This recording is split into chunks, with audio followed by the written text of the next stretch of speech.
Ladies and gentlemen, allow me to welcome you back to the Battle Brothers podcast. I'm Angel Angron, and my And pronouns are neck/beard.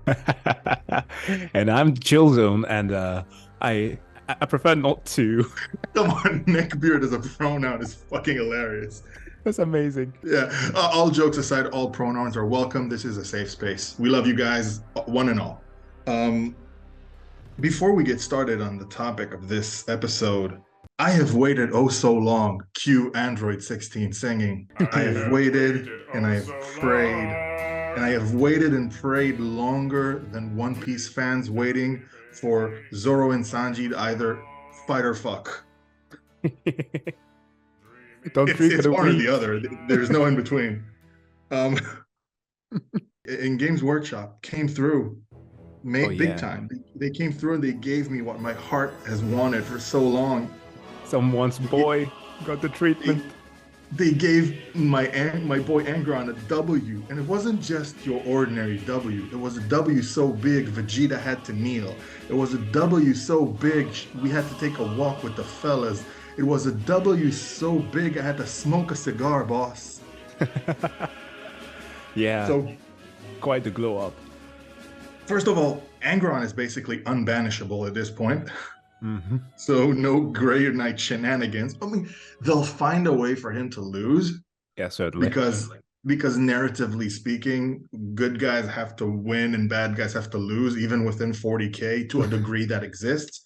But Yeah. at least he's gonna be an actual menace. Like they gave my boy the Black Air Force energy infusion.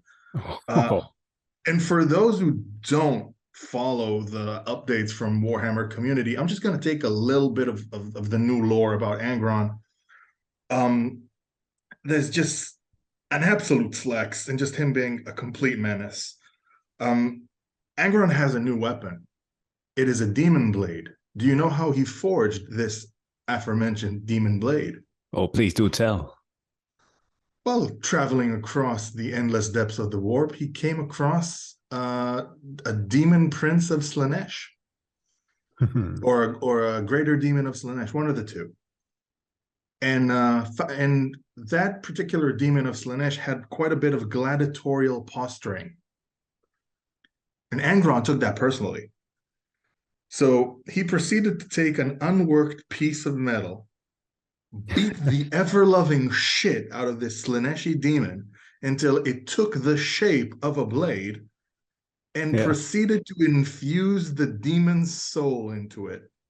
yeah. He basically made baby Dracnian. My boy with the glow up, goddamn. Yeah, it's amazing. It's like, doesn't he finally feel threatening again? Yes, and also they made him he seem a lot more aware than he has previously been. So that's great. That's fantastic. I'm excited. I can't wait for the up and coming lore. He's currently at the lore. He's having a Mexican standoff with an entire Indomitus fleet. Yeah. Like that's a flex. This is coming from the guy who wrote in on the The, was it the battle cruiser? he rode in on the front of the Conqueror, Yeah, into the siege. which is a Gloriana class battleship. We'll talk about what that means in another episode. But it's a fucking enormous spaceship. Um, so Let put things a little bit in perspective. Like Angron is the guy who barely knows how to count to eight. I Used I to find be. that I find that offensive. I mean, It's he can extremely offensive. he can count to at least 13. It's because I did note a quote. I did note a quote here that says that he re-emerged unscathed precisely 8 weeks, 8 days, and 8 hours later, which also amounts to 9 weeks, 1 day, and 8 hours. Yeah, but it's the whole thing with the eightfolded path of Yeah, chaos. yeah, I I like it. know. It's quite thematically appropriate. Yeah. Now that being said, after I flexed, and I'm absolutely going to get buried for it in the comments, but I don't care. They gave my boy a dub. Like this 2023 is already worth it. It's well deserved. I agree with that. Would you like to introduce today's topic?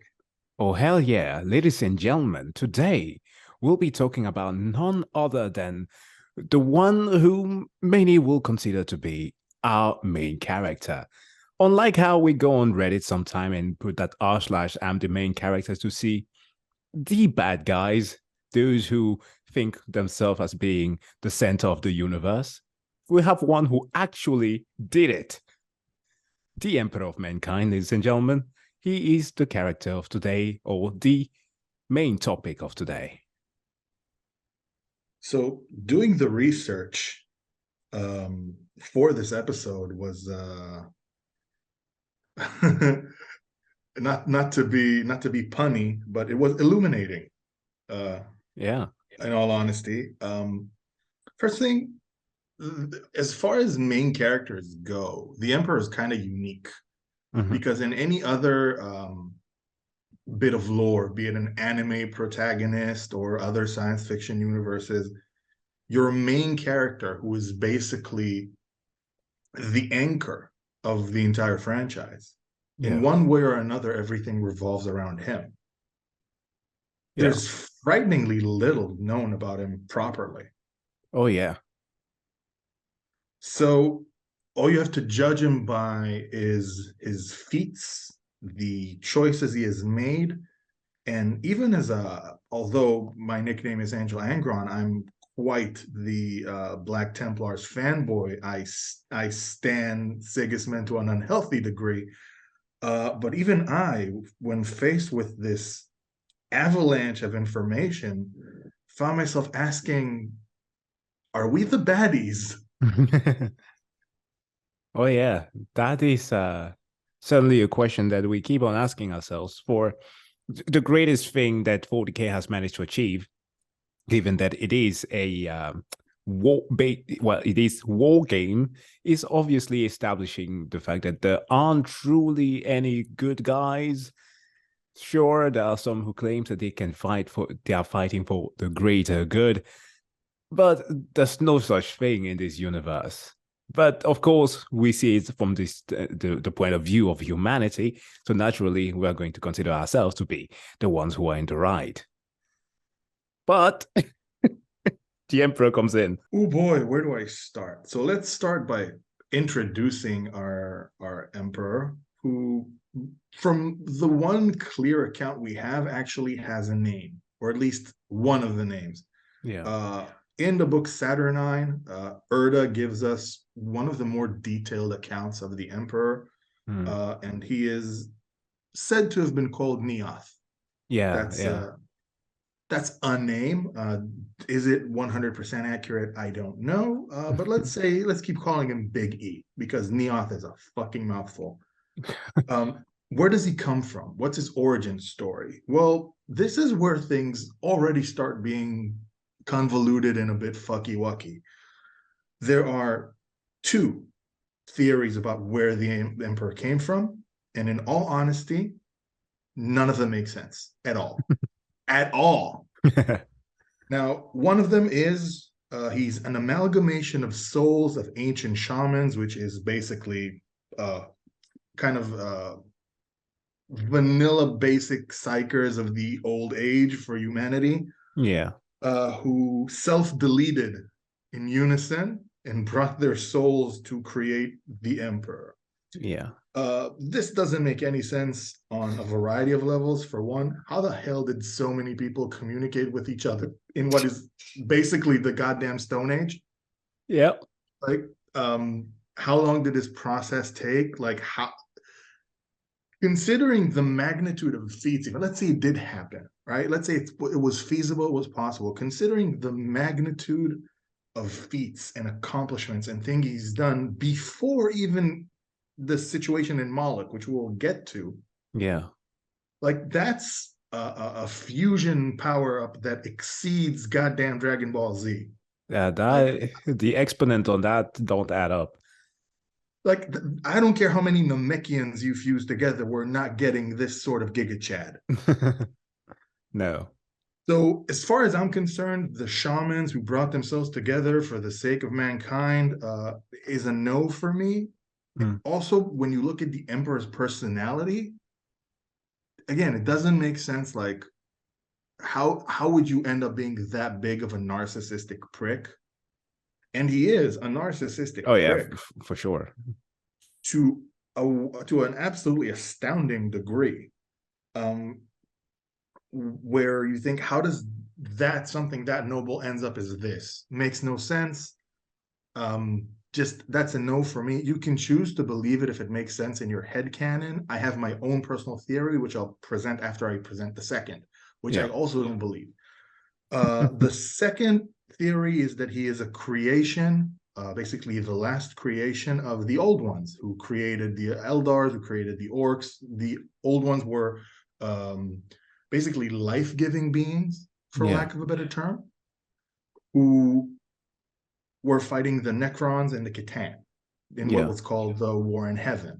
And they've created multiple species and all of them have done well, but the timeline doesn't make sense. The War in Heaven was done millions of years before there was even a humanity to think of. Yeah. And clearly, there can't be a humanity for him to save if he predates humanity. Obviously not. Um, there's also a theory adjacent to this that he is himself an old one, Yeah. but nah, that makes no sense because there is evidence in a book that he was born to a human mother and father. He actually kills his uncle. He gets Yeah. kind of force chokes his heart after his uncle kills his dad. So like that doesn't make sense. I actually came with my own theory Sure. after I listened to the Erda segment in Saturnine again. Uh-huh. He is a perpetual. Yeah. Just like she. And she described that he was always stronger than everyone else, even Mm. before he got that massive power up that he gets later on. Yeah. And then I started thinking about something that's actually very near and dear to both of you and mine's hearts. We're both avid fitness fanatics and sports fans. Yeah. You know how there's always that one dude that the things that he does make absolutely no sense, and yet he's capable of doing them? Yeah. I So know. I'll give you an example because I actually it reminded me of something that happened to me. I I kind of I'm in a circle of a lot of power lifters and a lot of bodybuilders and shit like that, and I came across this dude, uh, absolutely jacked to the tits. Like we're talking Ayaya Custodes level fucking physique, right? Yeah. Just absolutely insane, lean year round, just absolutely fucking nauseatingly talented, right? Yeah. And I keep talking with the guy. Now we've been around the block. We all know that quite a few people who walk around like that deal with, let's say, Mexican supplements. Yes. Uh, and it's okay. We're not judging. It's absolutely fine within the confines of that sport. If everyone's doing it, you're not cheating. Yeah.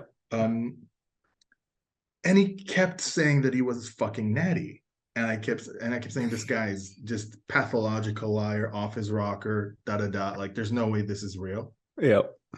Because 9 times out of 10, when someone who has made exceptional gains and claims he's natty, he's not. Yeah. Usually that there's like a Yeah. framework that just Usually they have tasted quite a few trenbolone sandwiches. yeah, way too much. Yeah. Oh man, that dude's hilarious. But never mind. So one day I see this dude at a gym that I train in, and we shoot the shit. And he says, "Yeah, I'm thinking about running some gear this winter. Like, I start taking shit seriously." And I'm fucking rolling my eyes at this dude. Like, I'm saying, like, knock the. I kind of want to slap him because at this Yeah. point it's offensive. Uh-huh. Like, you can tell me you're natural, but you can't be absolutely enormous while you're saying it. Yeah. And like then like 3 4 months go by and the dude gained 15 pounds, and I'm like, what the fuck? Well, he did it. Yeah, well, apparently something Apparently was he was afoot. a freak of nature. Apparently, and that's kind of like the emperor. He was just that far ahead of all the other perpetuals. He's the LeBron James of perpetuals. He's that one guy that was just special Yeah. from the moment he was born And that would explain a few things. It would explain the narcissism. It would explain his callousness to other people because he's so much better than everyone else. Those type of people, a lot of times, turn out to be kind of shitty. Yeah. People who are obscenely talented at things tend to take other people for granted to some degree of sociopaths, Mm. right? Yeah. There's no short there's no shortage of pro athletes we can point to that show a history of being an absolute jackass while you're insanely talented. Yeah, certainly. It does happen. The views of yeah, seeing other people as inferior when you are way too far ahead, that does happen. It's hard for many of them to kind of like humble themselves. So in my view, and this is my own personal headcanon, this is what it is because he's also he has quite a few bad habits. Mm-hmm. We'll get to it, but like he was born in predates Christ, basically, without putting a specific timeline to it, because there is Yeah. no clear timeline. No, like Um, that actually makes me think of a thought that I had once while doing a little bit of research on one of the members of the Marnoval, which we will talk about at some point. But Abaddon the Spoiler, because he has that one famous blade, right, Dragnian, and that one is linked to the so-called first murder. And we know how 40K are so very keen as to not hiding where they take their inspirations from. Obviously, a lot of it is based on historical stuff, cultures, and also when it comes to theology. And the first murder, when we think about that, that would put him like in biblical time as being, well, perhaps Cain. True. I don't think the person who did the first murder was the emperor, No? but in Emperor of Mankind, the first murder is mentioned because even this is the funny thing about the emperor. Even the book that is allegedly about him Yeah. is more about the Custodes and the Sisters of Silence and Dracnian Yeah, than everything's actually about redacted. him. Yeah, everything's like redacted about him. He wants things to be hidden. And there's one line in when we're talking about Emperor, when we're talking about the Master of Mankind book. In the beginning, he speaks with probably his favorite Custodes outside of Constantine Valdor, Ra and Dimian. Yeah. And he tells him something that really bothered me. Like it really sat unwell with me. Like he tells Ra when they're having the battle of the Webway, the war in the Webway, and it's going awful as it did. We'll talk about it in another episode because that's a lore book and a half right there. Yeah. So they give him the report that things are not going well, and and quote, this is like a literal quote: the 10,000 bleed. Mm-hmm. And the emperor seems shook by this, and it's not because he gives a shit about them personally. No. He literally says, I am very sparing with everyone else's life, but there's so much work that goes into a Custodes. This bothers me. Like he literally looks at Ryan Damian and says, "Motherfucker, do you know how complicated you are to make?" That's like the only thing that bothers him. Yeah. Now, The one person who's supposed to represent humanity sometimes just really lacks it. I mean, people say a lot of contradictory things about him, but we'll get to them. So the Emperor's origin are kind of in flux. My personal headcanon that he's an anomaly. He's a Yeah. freak of nature, um, and he thinks extremely highly of himself because he's a freak of nature. Now, where do you think he actually came from? What theory do you believe? Do you personally think my headcanon is Banjo Kazooie and I'm off the reservation? Let me know in the comments. I am for sure one sandwich short of a picnic basket, that is, so I won't be offended. Now, then the question comes in, okay, well, where did he disappear to? Yeah. Um, there are a few things that I thought about. There's no clear information, obviously, like where was he during the dark age of technology? Well, number one, he knew that humanity being at the state that it was and being so advanced technologically, Mm-hmm. he can't fuck around or he'll find out. Yeah. Dark Age technology, strong as he is at that time, even strong as he is now, Dark Age of humanity technology is more than enough to handle him. Oh yeah. So he would not have been able to do a hostile takeover at that time. But I'm quite certain that he took that time to study and to learn and to, keep a few things to heart that aren't AI related, Yeah. because the Emperor is quite often seen with quite a bit of dark age of technology tech. Yeah, his entire Chevy of a ship is The comprised of the all that. Bucephalus, the Bucephalus, Yeah. um, the goddamn Golden Throne, Yeah. his bloody armor is filled with dark age of technology tech. Like there's so much that goes into that stuff. Pre-heresy, he doesn't really show himself. There is this theory that he is responsible for the creation of the navigators, Yeah. but that kind of contradicts what he wants for humanity, for them not to be dependent on the warp. Exactly. So while it does make sense, and like I even said it in an episode, thinking more into it, I'm like, nah, that doesn't add up. It's Yeah. also a possibility. I'm sorry, I cut you up. Yeah. Yeah. It could. Yeah. Perhaps this is the point that you would have made, but like it could be a possibility that he saw it as being an inevitable step to take before reaching that goal. Like, how do we actually get access to the webway? How do we get to reach the space elves? Well, naturally, we're going to need to travel somehow to acquire those old canals in space. But the warp is perhaps like a path that just had to be cut through. Fair point. Now, where does that place him kind of pre-heresy? Well, as we discussed in our last episode, which as I'm going through things now, I understand just how necessary it was to go through the fundamental basics of the timeline, Mhm.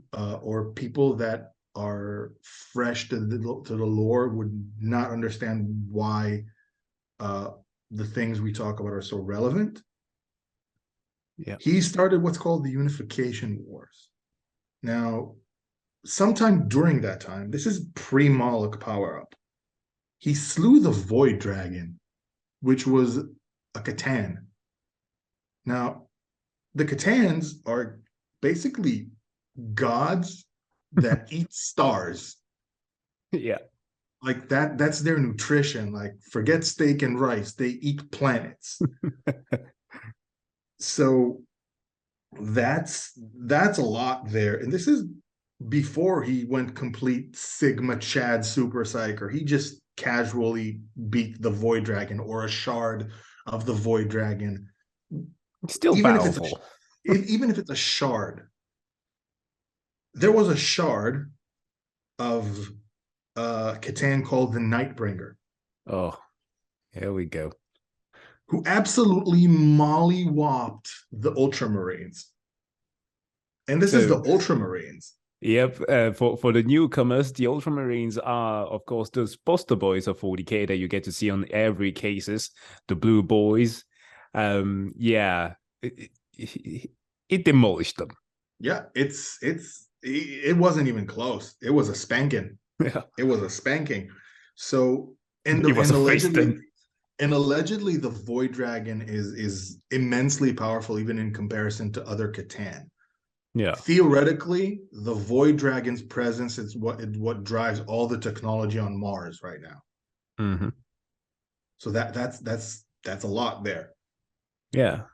So he started collecting his resources, created a fighting force, created the Custodes, which is kind of crazy that he had the Custodes while taking over Terra, because that's a lot of prep work. If you want to know what did he do during the Dark Age of Heresy, kind of geared up for the apocalypse, basically.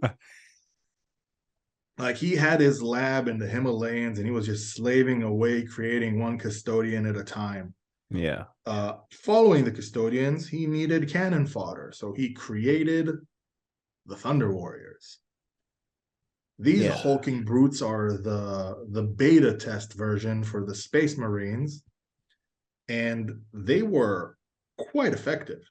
Um, by the way, when I did the research, do you know what a commander for the Thunder Warrior was called? No. A Primarch. Oh, wow. Foreshadowing much? What? Yeah. It's mentioned in the Constantine Valdor book. Oh, okay. Yeah, that would make sense.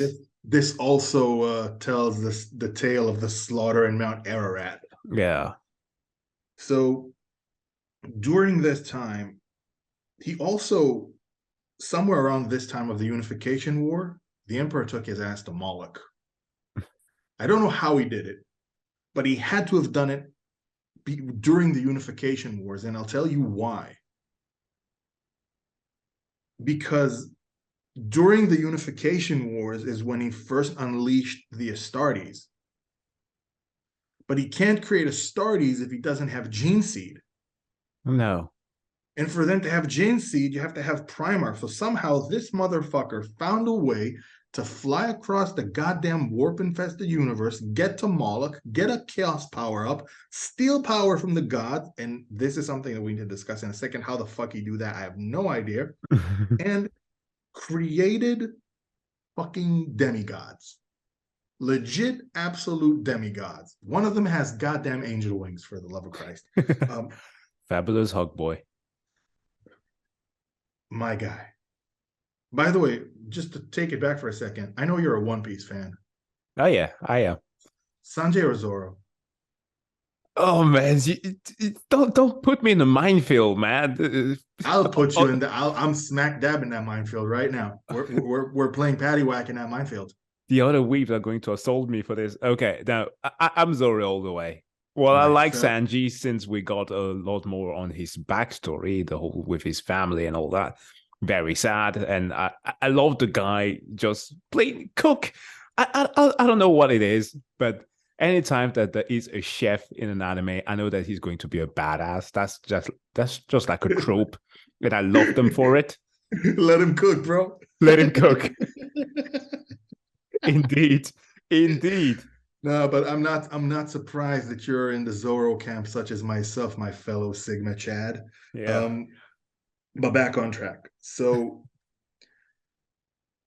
the Emperor was quite a busy bee pre-heresy. So he started creating the Imperium, he started unifying Terra, he created the Custodes, he created the goddamn Primarchs and Space Marines, and obliterated the Thunder Warriors in glorious melee combat. Combat. By the way, shout out to all you lion lovers. The legion that slaughtered the Thunder Warriors was the First Legion, aka the Dark Angels, which Oh is yeah. possibly why they're the Emperor's favorite. These mofos have been doing the dirty work for millennia.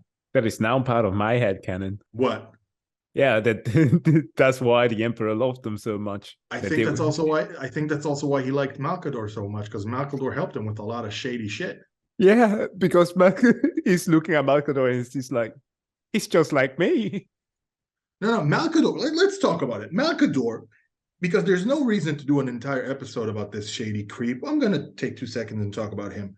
Malkador is a goddamn walking war crime. Oh yeah. This dude in I think it's not in the Buried Dagger. It's one of the first Siege of Terra books. Either that or the Buried Dagger. This motherfucker has a slave, for lack of a better term, Mm-hmm. who he shares his memories with. Yeah. And he has to constantly reclone this slave, because every time Malkador shares enough of his story with him, this slave self-deletes. Yep. That's how bad this motherfucker is. He just overloads someone with ick until they self-delete. Yeah. Okay. So Terra is unified. He creates the Treaty of Mars, which is one of the more hypocritical things. By the way, in Mars, he revives a machine. What kind of warp fuckery is that? What are you doing, bro? What are you doing? He's like the horsepower whisperer. What the hell? I did not expect that analogy. Let's be honest. I'm here for my color commentary, not for my pretty face.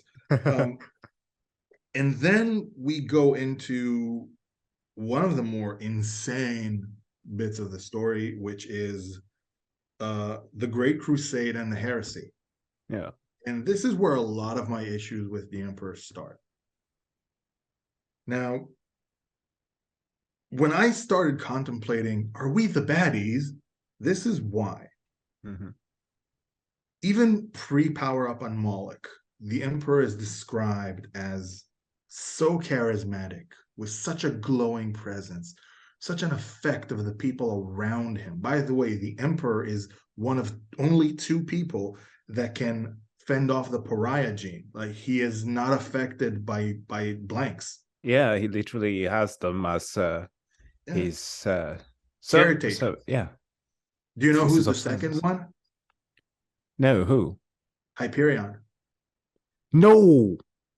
Yeah, so for the dude who commented in the last video about the space about like how come fucking Ragnar Blackmane or Logan Grimnar can just one shot Grey Knight's chapter master, but they can't handle Hyperion because Yeah. Hyperion is a fucking tank.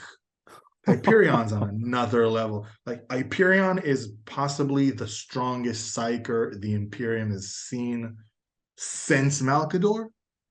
Oh, And yeah. Malkador made a planet disappear. Jeez, man, the Blade Breaker is awesome. Okay. Yeah, Hyperion's a Chad. Grey Knights are awesome. I mean, they do a lot of dumb shit, but they're awesome as a concept. Yeah. And Caldor Drago's beard is made of tiny men. I'm just sliding those in. The thing that made me say, are we the baddies, is with all that charisma, with all that influence, with all that ability to disarm someone with a glance, with a stare, he still goes for the murder every time. Yeah. He just straight up chooses violence. This is a sociopath. Yeah, I don't know. It's so weird because the Emperor should have, he has so many other alternative ways of handling situations, but why? Why would that be the way for him? It's not even because it's going to be the easiest solution, because that only brought other issues with it. So it's like just stockpiling on problems. He's just the worst. I mean, I swear to God, researching this episode just made me depressed. Like, I read all through everything that happened and some of the choices he made, and like, you deserve to be a corpse. God damn it. Like, Yeah. I don't feel sorry for you at all. Yeah. Now, how did he screw up during the Crusade and the heresy? Let me count the ways. My God. Everything kind of goes back full circle to most of his problems is him being a dick or being a bad dad or both. Because surprisingly, in some of those situations, he managed to do both, being a bad dad while being a dick. Oh, yeah. There's absolutely no limit to this man's talents. Multitasking. There is a theory that he knew in advance, because he had premonition, that he would have to give up some of his sons to the warp because of the consequences of what happened on Moloch. On Moloch, before he launched the Great Crusade and started finding all his Primarchs again, he allegedly either made a deal with the gods and broke it, or stole power from the gods and kept it. I'm not sure how to feel about that, because considering the magnitude of his feats, I don't think that the gods are powerful enough to effectively fuck with him. And it's also labeled clearly that the person who got rid of the Primarchs and spread them across the stars was Erda. Yeah. She admits to it.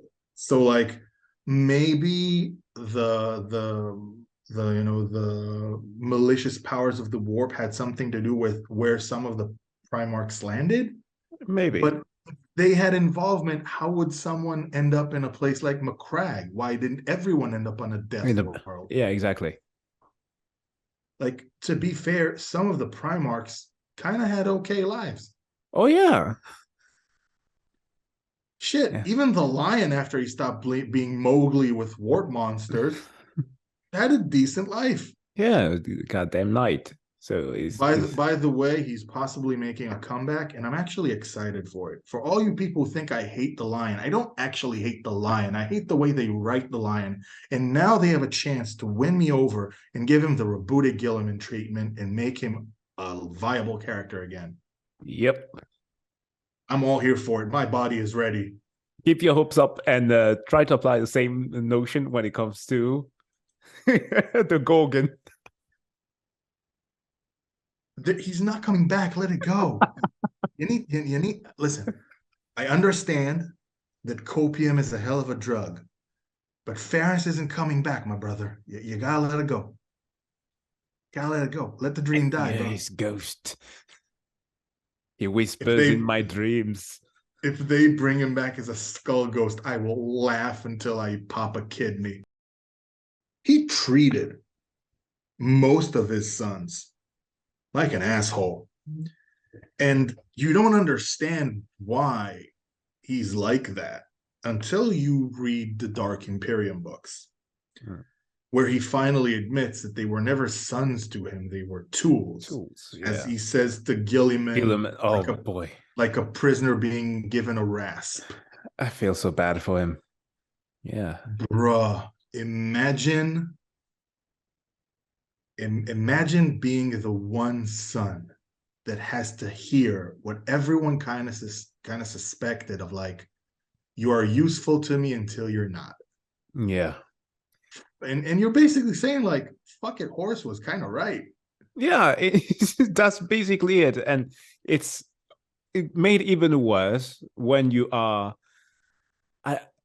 of course, we can all argue the question of favoritism, like which Primarch deserved it more or less. There are some who were more bootlickers than others.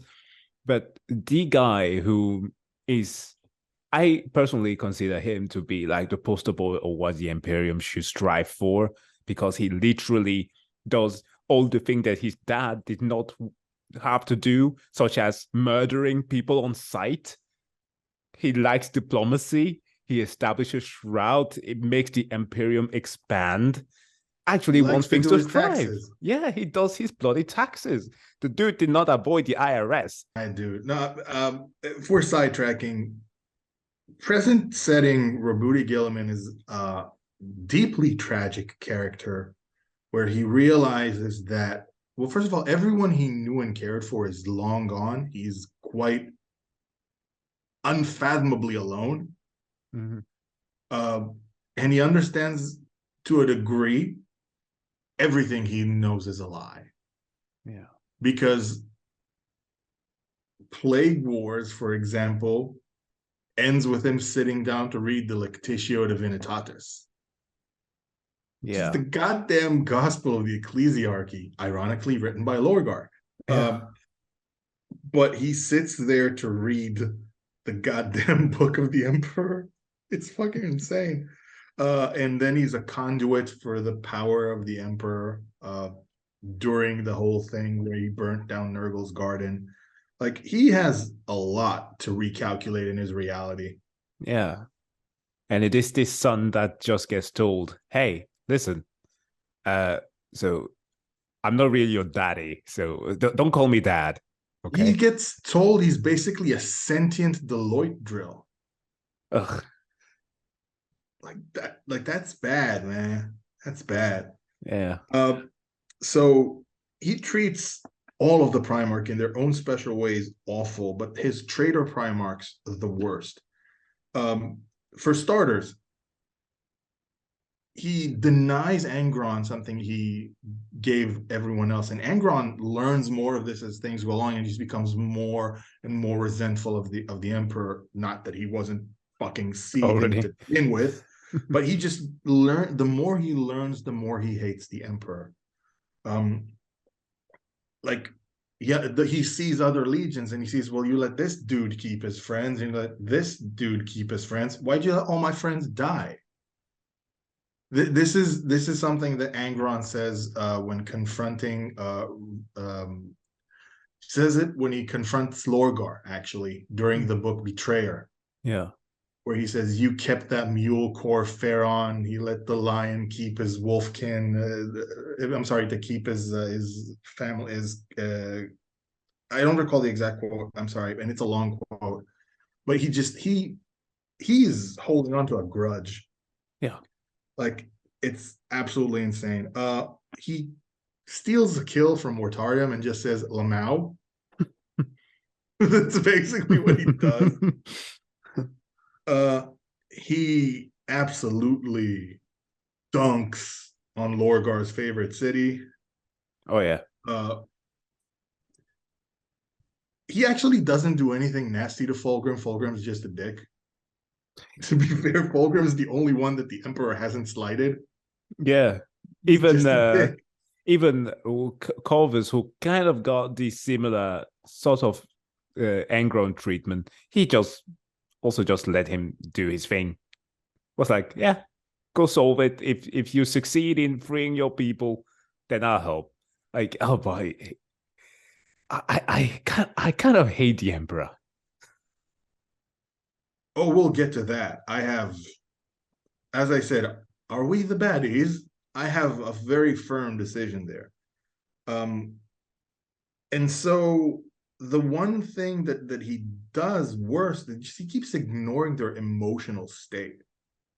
Yeah, This leads to Horus being resentful and mistrusting, thus making him susceptible to the influence of chaos. Enter Erebus, pokey pokey with the chaos sticky, and we have the whole Horus heresy kerfuffle that I'm not going into. I'm just not. But no, we all know how that ended. It ended with Horus wounding the Emperor unto death, and then the Emperor Hakaiing Horus uh, into oblivion. Like he deleted his soul. And this is one of the things that when you start taking into consideration the magnitude of some of the feats that the Emperor does, you start understanding how insanely powerful he is, and how so much of the carnage, as I said, was unnecessary. There was so many options within the scope of his power and diplomacy, but murder is easier. He yeah, literally takes the easy way out at the cost of billions. Because here's the thing, considering that he's so-called the savior of the human race and the emperor of mankind, he doesn't give a shit about human beings. He cares about humanity as a concept. yeah. And there's That's right on the money. like if he has this ideal for a secular imperium where everything is the way he wants it to be, and he will create it no matter how many people he has to murder in the process, and who gets used and who gets gobbled up by the war machine. And like that's kind of insane. Yeah. The emperor is a sociopath. um and then he gets interred into the golden throne, where he gets fed 1,000 psychers every day. Yeah. Now this there's a time skip. We get to 40K, and then we got to talk about a few feats that he did pre Golden Throne, post Golden Throne, and in comes the question surrounding the cult of the emperor, the imperial cult. Is he or isn't he a god? I have quite a firm idea about it. Yeah. He wasn't one to start with, even after Moloch.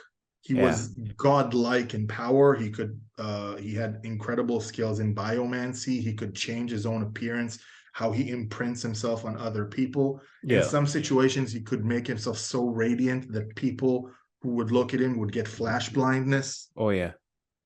This happened on Nostromo when he went to pick up Conrad Kurz from terrorist camp.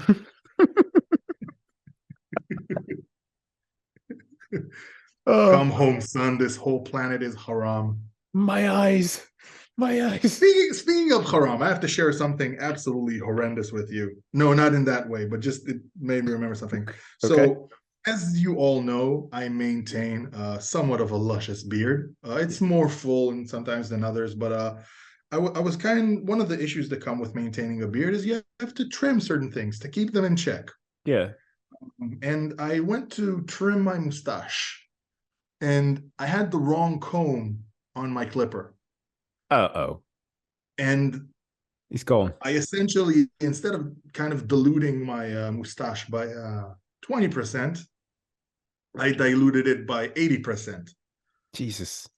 which, because of that, my face kind of looks right now like Ramzan Kadyrov from Wish.com. I look like a poor man's Chechen warrior right now. And God, that's just, I'll send you a photo later, not to be shared publicly, but I'm down bad right now, son. This is the worst. But never mind. Will you ever So show your face in the gym again? Will you be wearing a hoodie for the next month? listen, my dude. I can squat 700. I'm showing my friends in the gym. I don't give a shit. Oh man, that's the worst. I hate my face right now. It's the worst. Yeah. All right. So he can control his appearance, and he can control how he imprints himself on others. He can convince people. Like, there's a joke in TTS, I saw you talk down an entire army using only haikus.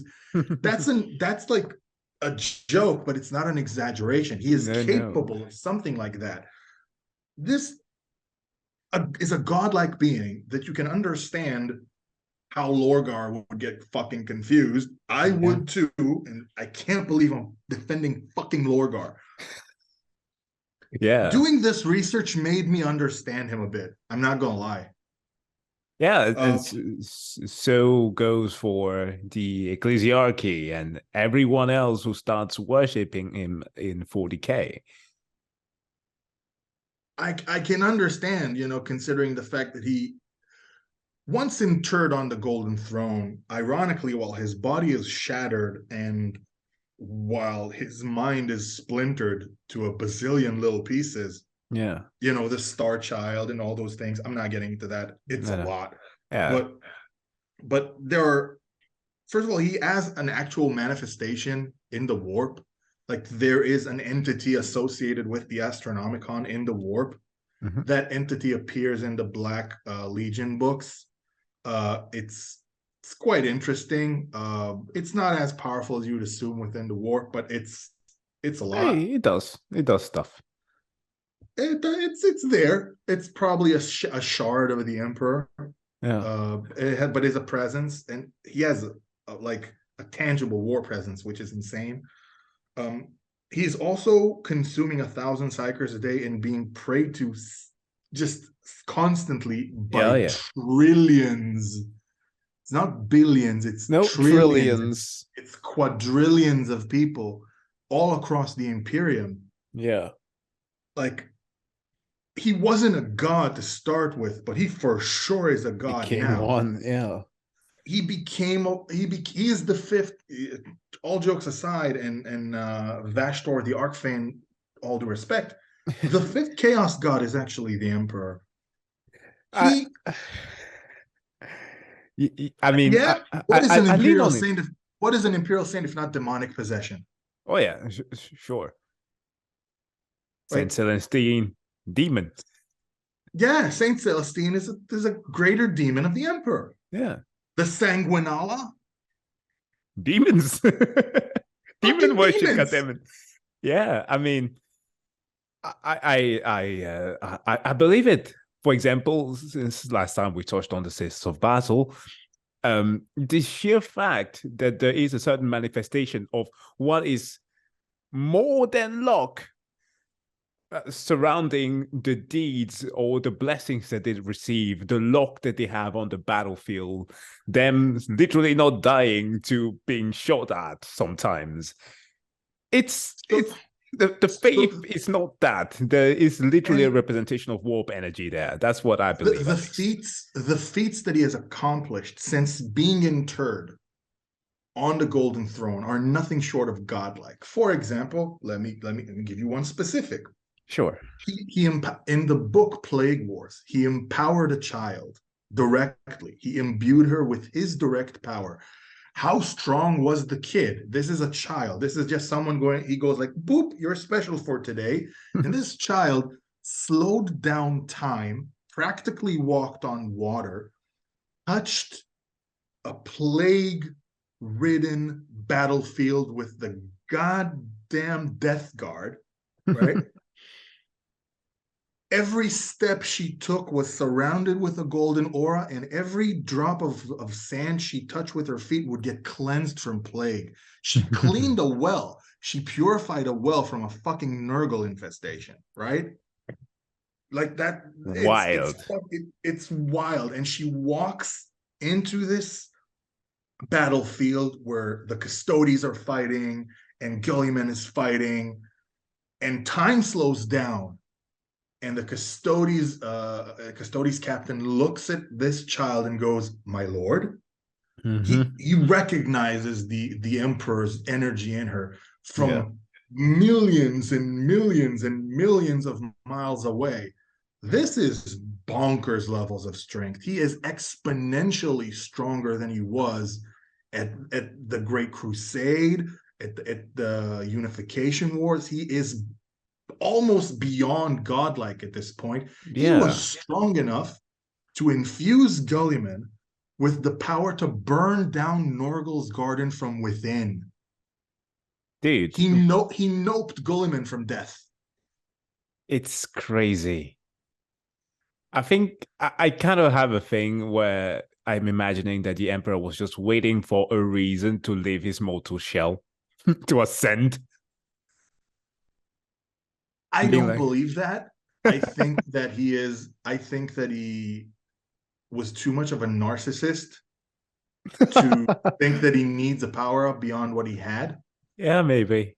Like he's not the type of person who would consider apotheosis, and if he would consider it, I think he would have found a less painful way than to get murder fucked by Horus. Like there Yeah, I are mean, ways around that, my dude. yeah, but okay, sure. It was like, but it's weird. It's weird talking about the Emperor because we don't really know. We don't really know. Is he That, that act? Yeah, so that's sorry, part go of the ahead. thing. That's part of the thing where he is intentionally convoluted. First of all, to give them leeway, Hmm. because the moment that you give a clear directive and direction to what the Emperor was, now you have clear good guys and bad guys. Yeah, And you can't have that in 40K, or you can't have 40K. The no. whole thing about 40K is that it's really convoluted and everything's shades of gray. Yeah, you need to have a good explanation as to why your Space Marines can shoot your friend's Space Marines. Yeah. But I've grown, and I'm going to get a knock on my door from my current reclusiarch when I say this. Going back and rereading some lore for this episode, I have grown to. I'm just gonna say I hate the Emperor as a character. I hate the Emperor more than I fucking hate Erebus, and I'll tell you why. Oh, I'll tell you why. yeah. Everyone else has an excuse for their evil, aside from Corferon. He's the worst, but everyone else, Erebus believes in powers greater than himself, and he is delusional enough to think that he is chosen. When I Yeah. think about Erebus, it reminds me of. Do you remember the episode? Remember the show Babylon 5? Yeah, yeah, yeah. Wow, dude, just made me a freaking whiplash with emotions. Yeah, I do. Do you remember the episode with the Inquisitor that the Vorlons send to interrogate Sheridan, Mm-hmm. who ends up being Jack the Ripper? Yeah, yeah, yeah, yeah. And he gives him this whole speech about being chosen in holy wars at the end. Yep. That's what I think about when I think about Erebus really in depth. Huh. He is delusional, he's wrong, but I can understand him. There's Yeah, depth to him. He has no other option in his book because he is serving higher powers. sure. Same goes for almost any other bad guy except for the fucking emperor who had a way out, who had multiple options. Everything wrong that happens to the emperor is directly him dealing with the consequences of his own actions. Yeah. It's And yeah. most of his problems, that's the infuriating part. Most of his problems were simple to solve. Hmm. Hey, Perturabo, I appreciate your hard work. Fucking crisis averted. Yeah. Listen, Horace, I'm working on something for the betterment of mankind. I can't share it now, but I'll share it later. But Trust me. please just keep strong. Stick with Just, your brothers. Tell them at least a little bit of what I conveyed to you, and that's it. Just keep them in check. yeah. Oh, Know that this is more important than the Great Crusade. yeah. Crisis fucking averted. Listen, Lorgar, here's the truth about the Pantheon. Crisis fucking averted. Hey, Magnus, here's why I fear you fucking around with the warp. Crisis averted. But no, he keeps his cards close to his chest. He doesn't share his plans with anyone. He doesn't praise anyone even when they deserve. Well, he praises a few, but he denies praise from people who are worthy of it, who have earned it. Perturabo fought the goddamn Harud, my dude. Like, what in the ever loving fuck more could you want from someone than to actually be able to fight off time dilating aliens? The Emperor loves his chaos. Dude. Think about that. The one that he praised the most, who is it? Who is it that he praises the most? The goddamn angel.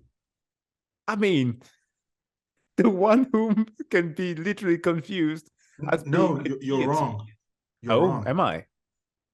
Okay. Vulcan. He calls Vulcan his greatest creation. Ah, right. That is true. That is true. But here's the thing, though. All of the mistakes that he makes are stupid mistakes. Mm-hmm. You point to other Primarchs making mistakes. You point to, you know what? Let's let's look at Perturabo. He puts a little bit of faith in Fulgrim, ends up forced into becoming a demon prince allegedly because his life is slowly being sucked away by chaos because Fulgrim used him. But he Yeah. trusted his fucking brother, Yeah. who sweet talked the shit off of him. And if there's anything that Fulgrim can do, Sweet. he can make you DTF. He can gaslight the fuck out of you. I think that's his superpower from the Emperor because what the Emperor does more than anything else is gaslight his fucking children. Yeah. So I walked away from this with the understanding that the Emperor is a narcissist who denied being a god while being godlike and ended up self-fucking himself into being a chaos god. Mm-hmm. All of that for his justification for pushing forth humanity as a concept. And he failed miserably. Yeah. He absolutely failed miserably. And he is now, aside from Corferon, which we don't consider a human being, he is at the top of my shit list. He is dethroned Erebus. Oh, yeah. The It's emperor, the emperor beloved by all, except for people who know the truth. mm-hmm. That's one of the reasons. You know why they redact so much of the history? Because if you do a deep dive into the history, the emperor is a dick. Yeah. I mean, the Imperium is not to know. It's one of those things that pop up even like in parody, like Yeah. when Alpha Busta did if the emperor had a Voxcast, Mm-hmm. and they talk about the last church. Oh yeah, yeah. When Uriah comes forth. Yeah, even the custodians is like, yeah, you're kind of a dick, aren't you? And Yeah. the Adamek guy comes up, is in fact the Emperor a giant dick? Like it is that. I'd like to hear your thoughts because I walked away like I was excited. Let's do an episode about the Emperor because he's the root of everything. And I just Yeah. walked away saying, man, I forgot a lot about how much of an asshole you are. Yeah, I mean, as a literary device, it always makes sense, but I find it very hard to sympathize with what the emperor has done. No matter how he keeps on trying to say, "Hey, I am doing this for us." It's like one of those dads who, again, speaking of using that analogy, because as a father now, it makes a lot more sense now to see the perspective of how fathers will struggle with such with these kind of topics. But like, you just leave your family behind, never writing a letter, never saying anything, but you are going out there because you need to hustle so that you make sure that they have something on the plate. But like, emotionally, you are ignoring them, you are having them build resentment, which is inevitably going to culminate in something that is abhorrent. And the emperor, at each step, refuses to acknowledge mistakes, refuses to backtrack, and he he's kind of the worst. So So yeah, time time to cast our votes, my honorable battle brother. yeah, Are we the baddies? are we the baddies? We Yeah, kind of are. we are. I mean, I know. we are. We'll be talking about the Imperium at some point, and that will clarify that much more. So as we close, I want to touch about a bit of a Twitter slash YouTube drama that is somewhat relevant to you and I because we're both anime weebs, unashamedly so. Oh yeah. Um, I'm gonna be straightforward. I wasn't surprised because the dude always gave me a bit of an ick. Like just Oh, some people just give you the wrong vibe. okay. So Seth the programmer is Ooh. super fucking canceled. Um, Okay. I haven't and he followed his channel for some time since Dragon Ball Super, and we we yeah, kind of left the series a little bit behind. But please do Where did tell. you leave Dragon Ball Super? Well, as you explained to me at before the time when goddamn Frieza, well, that of course is now more in the manga, but when he does the whole well, sorry, it was post tournament, so Oh, that's so years ago. so you didn't miss anything from the show. You just didn't pick up on the manga. No, I didn't pick up on the manga. Okay, so you missed two way overdrawn arcs and Frieza doing We Was Space Kings. Yeah, that's Frieza basically with that. Yeah, Black Frieza with a Frieza. Koofy hat. Fuck. Says the programmer uh did a lot of shady shit. Some of it is scamming his viewers for money. Oh no. Some of it is gaslighting and really inflicting a lot of psychological harms around some of the people around him. All of this has receipts and was presented in a 6 hour podcast on Keemstar's channel and a 3.5 hour video done by a dude named Clyde who worked with him and was subjected to a lot of harm from him. Oh no. And worst of all, I mean, there's a lot of grifters on YouTube. Like I'm not like there's a lot of scammers. Fucking Logan Paul exists, so it, everything's proportionate. I don't condone it, but like people got away with worse. Yeah. But then there's some pedo stuff there. Ugh. Some stuff involving a 17-year-old girl, Why is and like Seth is in his 20s, and she's like, oh. Yuck. Fucking hell. I mean, come on, people. How hard is? Why don't people go out and touch some goddamn grass and interact with people within their own age groups? Why doesn't he go out and touch grass? Because if he goes out and touch grass, he can't fucking make 7 hour long power scaling videos. Oh man. But this is just awful, and a lot of people walked away with it looking bad. But I'm not surprised. But uh, my 2 cents about it is people. It's not that hard not to be an asshole. It's not that hard to be kind and honest. It really isn't. It No. takes more effort to be a dick than it is to just be kind to people. I know because I spent some time in my 20s being an absolute menace. Yeah. Uh like I was like a very conceited jockey nightclub bouncer. I'm gonna be honest. So like I have dabbled in being a dick and a douche. Uh and being cool with everyone just takes so little energy. Like it's just Yeah. such a nicer way of going through life. Yeah. Just keep vibing. Yeah, and God damn it, date within your own goddamn age group, folks. Jesus Yeah. Christ.